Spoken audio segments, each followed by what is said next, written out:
June 18ஆம் தேதி சட்டமன்ற கூட்டத்தொடரோட முதல் நாள் நடந்துச்சு. அதுல ஆளுநர் 39 நிமிடங்கள் பேசியிருப்பாரு. அதுக்கு நன்றி தெரிவிக்கிற விதமா 19ஆம் தேதி 2ஆம் நாள் கூட்டத்தொடர் நடந்துச்சு.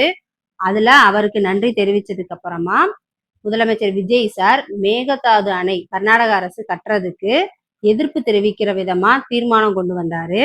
அந்த தீர்மானத்துல டிஎம்கே, ஏடிஎம்கே, டிவிகே அப்படின்னு மாற்று கட்சியினரா இல்லாம மக்களுக்காக ஒத்துமையா இருந்து அந்த மேகதாது அணை கட்டுறதுக்கு எதிர்ப்பு தெரிவிக்கணும் அப்படின்னு சொல்லியிருந்தாரு. அத எல்லா கட்சியினரும் வரவேற்று ஒரு மனதா ஏத்துக்கிட்டாங்க. இப்படி தீர்மானம் நிறைவேற்றினதுக்கு அப்புறமா கூட்டத்தொடர் தொடர்ந்து நடந்துட்டு இருந்துச்சு. திடீர்னு கூட்டத்தொடர் நடந்துட்டு இருக்கும் போதே லைவ் வந்து கட் ஆயிடுச்சு. ஏன்னா கூட்டத்தொடர் நடந்துட்டு இருக்கும் போதே டிஎம்கேக்கும் டிவிகேக்கும் வாக்குவாதம் அதிகமாயிடுச்சு. டிஎம்கே சைட்ல இருந்து நிறைய வாக்குவாதம் பண்ண ஆரம்பிச்சாங்க. பேட் வேர்ட்ஸ் எல்லாம் யூஸ் பண்ணி பேச ஆரம்பிச்சாங்க.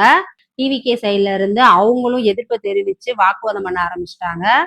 டிஎம்கே சைட்ல இருந்து முதலமைச்சர் விஜய் சார் வந்து எதுக்குமே வாயை திறக்க மாட்டாரு, வாயை திறந்தே பேச மாட்டாரு, செய்தியாளர்களை சந்திக்க மாட்டாரு அப்படின்னு சொல்லியிருந்தாங்க.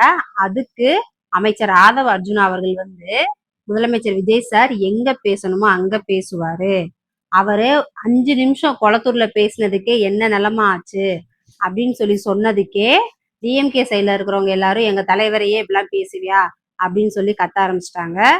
டிஎம்கே சைட்ல இருந்து அட்லியும் முதலமைச்சர் விஜய் சாரும் ஒண்ணுதான், அட்லி எப்படி படத்தெல்லாம் காப்பி அடிச்சு எடுக்கிறாரோ அதே மாதிரி முதலமைச்சர் விஜய் சாரும் நாங்க போட்ட திட்டத்தை எல்லாத்தையும் காப்பி அடிச்சு ஸ்டிக்கர் ஒட்டிக்கிட்டாரு அப்படின்னு சொல்லியிருப்பாங்க. அதுக்கு பதிலடி தர்ற விதமா அமைச்சர் ராஜ்மோகன் அவர்கள் வந்து அட்லிக்கும் இந்த சட்டமன்றத்துக்கும் என்ன சம்பந்தம் அப்படின்னு சொல்லி கேட்டிருப்பாரு. முதலமைச்சருக்கு மிக மனதுக்கு நெருக்கமான இயக்குனர் அட்லி. அவர் எடுக்கிற படம் பூரா பார்த்தீங்கன்னா பல சிறந்த திரைப்படங்கள் இருக்கிற காட்சிகளை எடுத்து போட்டு ஹிட் கொடுப்பார். ஒரு டெய்லர் ஹிட் அடிக்கணும்னா அதுல ரொம்ப கிறிஸ்பா இருக்கணும். மாண்புமிகு பேரவைத் தலைவர் அவர்களே, மதிப்புமிகு தமிழ்நாடு முதலமைச்சர் அவர்களே, மதிப்புக்குரிய எதிர்க்கட்சி தலைவர் அவர்களே, அமைச்சர் பெருமக்களே, சட்டமன்ற உறுப்பினர்களே, மாண்புமிகு தமிழ்நாடு முதலமைச்சர் அவர்கள் தமிழ் திரையுலகில் இருந்து திரைப்படங்களை விடுத்து மக்கள் பணிக்காக அரசியலுக்கு வந்துவிட்டார். ஆனால் அரசியலிலே இருந்த அண்ணன் சிவசேகரன் அவர்கள் எடிட்டிங் என்கிறார், ட்ரெய்லர் என்கிறார். அட்லியை குறித்து பேசிய போதெல்லாம் எனக்கு ஆச்சரியமாகவும் அதிர்ச்சியாகவும் இருந்தது. இந்த சட்டமன்றத்திற்கும் அன்பு சகோதரர் இயக்குனர் அட்லி அவர்களுக்கும் என்ன சம்பந்தம்? அதுக்கு டிஎம்கே காரங்க நாங்க அட்லிய பத்தியும் பேசுவோம், சட்னிய பத்தியும் பேசுவோம் அப்படின்னு சொல்லி அமைச்சர் ராஜ்மோகன் அவர்கள் முன்னாடி புட் சட்னி அப்படின்ற சேனல்ல இருந்தத ரைமிங்கா சொல்லியிருப்பாங்க. அதுக்கு டிவிகே சைட்ல இருந்து நீங்க அட்லிய பத்தியும் சட்னிய பத்தியும் பேசுனீங்கன்னா நாங்க கிட்னிய பத்தி பேசுவோம் அப்படின்னு சொல்லி அவங்களும் சொல்லியிருப்பாங்க. இப்படியே வாக்குவாதம் போச்சு. வாக்குவாதம் போய் அது ரொம்ப பெருசாயிடுச்சு. பெருசாகி டிஎம்கே சைட்ல இருந்து எல்லாரும் எந்திரிச்சு கத்த ஆரம்பிச்சிட்டாங்க. பேட் வேர்ட்ஸ் எல்லாம் சொல்லி கத்த ஆரம்பிச்சிட்டாங்க. அதுக்கு உடனே டிவிகே சைட்ல இருக்கிற 100 அமைச்சர்களும் எந்திரிச்சு அவங்களும் கத்த ஆரம்பிச்சிட்டாங்க. இப்படி கத்திட்டே இருக்கும்போது வாக்குவாதம் பெருசாயிடுச்சு.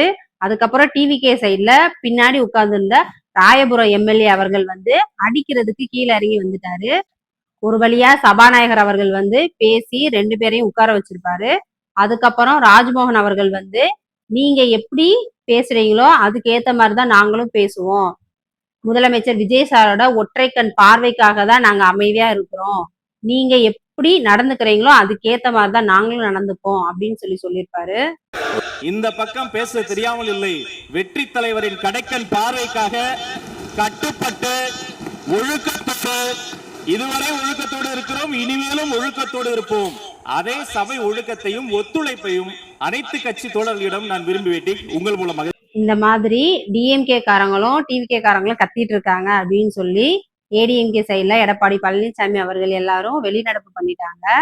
இந்த வாக்குவாதத்துக்கெல்லாம் முக்கியமான காரணம் டிஎம்கே சைட்ல இருந்து நிறைய கடுமையான வார்த்தைகள் வந்திருக்கு. அப்புறம் ஒரு பொது வெளியில நம்ம சொல்ல முடியாத வேர்ட்ஸ் எல்லாத்தையும் அவங்க நம்ம புனிதமா நினைக்கிற மக்களுக்கான குறைகளை நம்ம பேச வேண்டிய இடத்துல வந்து அவங்க அந்த வேர்ட்ஸ் எல்லாம் பேசினது ரொம்ப வாக்குவாதமா மாறிடுச்சு. டிஎம்கே காரங்களை பத்தி நம்ம எல்லாருக்கும் நல்லாவே தெரியும், அவங்க எப்படி பேசுவாங்க, எப்படி நடந்துப்பாங்கன்னு. இதே மாதிரியே நிறைய சட்டமன்றத்துல எல்லாம் நீங்க பார்த்திருப்பீங்க அவங்க எப்படி எல்லாம் பேசியிருப்பாங்கன்னு. முன்னாள் முதலமைச்சர் ஜெயலலிதா அவர்களை கூட கீழே தள்ளி விட்டு சாரி எல்லாம் புடிச்சு இழுத்திருப்பாங்க. 25ஆம் தேதி மார்ச் மாசம் 1989ல அப்ப லீடர் ஆஃப் ஆப்போசிஷன் எதிர்கட்சிக்கு தலைவராக இருந்த ஜெயலலிதாவோட புடவையை பிடிச்சி இழுத்த கட்சி.